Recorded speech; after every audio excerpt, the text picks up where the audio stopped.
निशिगंधा भाषा प्रतिष्ठान और साहित्य संसदर नवम जन्म वार्षिकी पालन निमंते बाणीविहार श्री जगन्नाथ मंदिर परिसर में डॉक्टर ध्रुवानंद बेहेरा सभापतित्व में एक बैठक अनुष्ठित हो जाइछि। एथिरे सर्वसम्मतिक्रमे आसंता जून 14 तारिख जयदेव भवन में एही जन्म उत्सव पालन हेब। आम राज्यर महामहिम राज्यपाल को एही उत्सव को निमंत्रण कराजिबो बोली सूचना मिलिथिला। एहासह निशिगंधा नारी सशक्तिकरण विभागर आगामी 2 वर्ष पर कर्मकर्ता चयन मध्य होइथिला।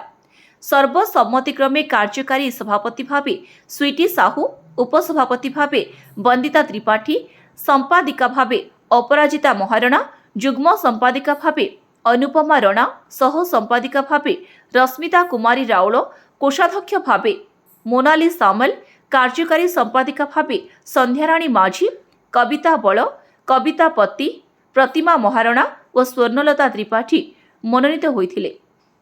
एथिसह अनुष्ठान पूर्वतन सभापति श्रीयुक्त चक्रधर त्रिपाठी, प्रतिष्ठाता बलराम तराई, कार्यकारी संपादिका विष्णुप्रिया प्रताप सिंह, श्रीयुक्त देवेंद्र साहू, श्रीयुक्त रजत पारिक आदि बहु सभ्य सभ्या योगदान करी बैठक को सफल कराइथिले।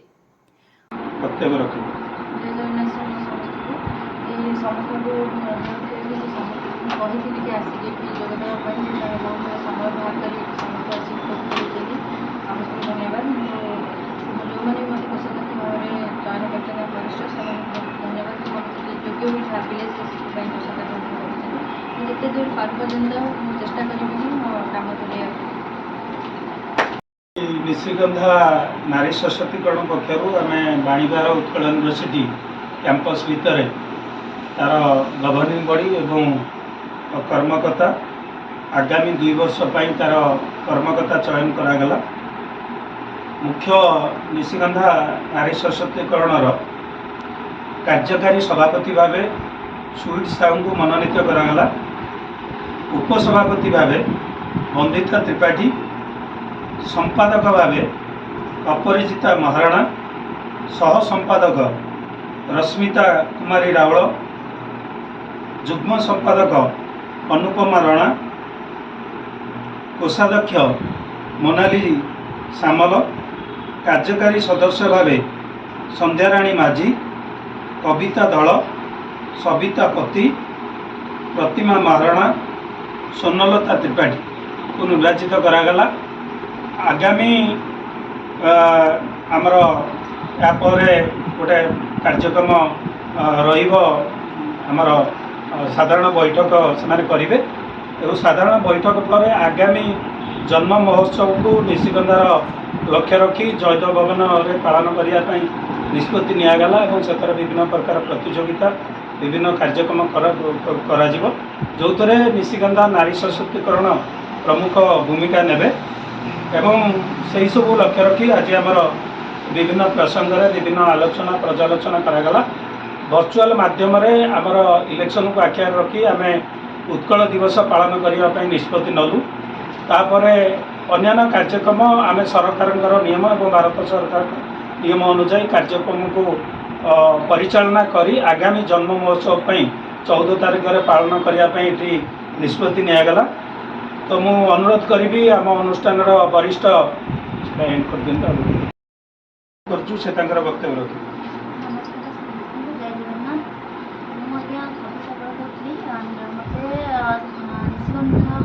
नारी सशक्तिकरण ग्रुप सदस्य भाव नियुक्त कर स्पेशल धन्यवाद देवी गौरव सार को।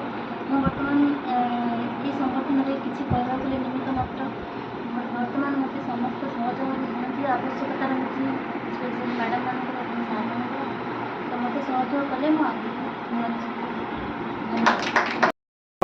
सभापतित्व करुले प्रोफेसर ध्रुवानंद बेहेरा एवं आम अनुष्ठान प्रथम जिते से जोड़ी हेले मत प्रथम आणिक गोटे चेक धरईदे जो बलराम मु प्रथम आजीवन सदस्य भी माने प्रोफेसर ध्रुवानंद बेहेरा को निशिगंधा भाषा प्रतिष्ठान आमर आजीवन सदस्य एवं आज कार्यक्रम सभापतित्व कर सार को अनुरोध करी कार्यक्रम संपर्कित वक्तव्य प्रदान करें।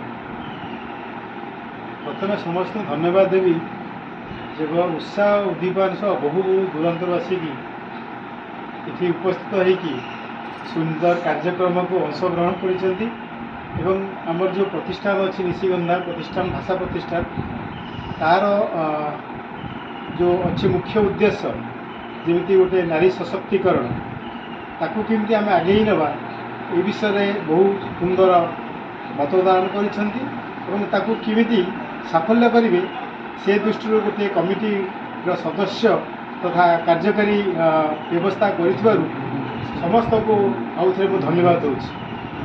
ଧନ୍ୟବାଦ। ନିଶିଗନ୍ଧାର ବି ଆଜୀବନ ସଦସ୍ୟତା ନେଇଛନ୍ତି, ବର୍ଷେ ବୋଧେ ହେଇଗଲା ଏବଂ ନିଶିଗନ୍ଧା ନାରୀ ସଶକ୍ତିକରଣର ମଧ୍ୟ ଆଜି ସଦସ୍ୟତା ଗ୍ରହଣ କରିଛନ୍ତି। ପ୍ରତିମା ମହାରଣାଙ୍କୁ ଅନୁରୋଧ କରୁଛି ସେ ତାଙ୍କର ବକ୍ତବ୍ୟ ରଖିବେ। ସମସ୍ତଙ୍କୁ ନମସ୍କାର, ଜୟ ଜଗନ୍ନାଥ। ମୁଁ ତ 2 ବର୍ଷ ହେଲା ଯୋଡ଼ି ହେଇଛି ଆମ ବଳରାମ ସାର୍ଙ୍କ ତାଙ୍କ ଡାକରାରେ ମୁଁ ଆସିଛି। ଆଉ ଆଜି ମୁଁ ଭାବିଥିଲି ଆସିବି କି ନାହିଁ ମୁଁ ଭାବୁଥିଲି, କିନ୍ତୁ ଯାହା ହଉ ଆସିଲି, ଏତେ ବଡ଼ ମାନେ ବୈଠକରେ ଯୋଗଦାନ କଲି, ନିଜକୁ ଧନ୍ୟ ମନେ କରୁଛି। ବଳରାମ ସାର୍ ଆଉ ଚକ୍ରଧର ସାର୍ଙ୍କୁ ବହୁତ ବହୁତ ଧନ୍ୟବାଦ ମୋତେ ଏହି ଅନୁଷ୍ଠାନ ସହିତ ସଂଶ୍ଳିଷ୍ଟ କରିଥିବାରୁ। ଆଉ ଯେତେ ଦୂର ସମ୍ଭବ ମୁଁ ନିଶ୍ଚିତ ଭାବରେ ଏହି ପଦବୀରେ ଯାହା କାମ କରିବା ପାଇଁ ସହଯୋଗ ନିଶ୍ଚିତ ଭାବରେ କରିବି। ଭୁବନେଶ୍ୱରରୁ ନିବେଦିତା ସିଂଙ୍କ ରିପୋର୍ଟ, ପ୍ରିୟା ଖବର।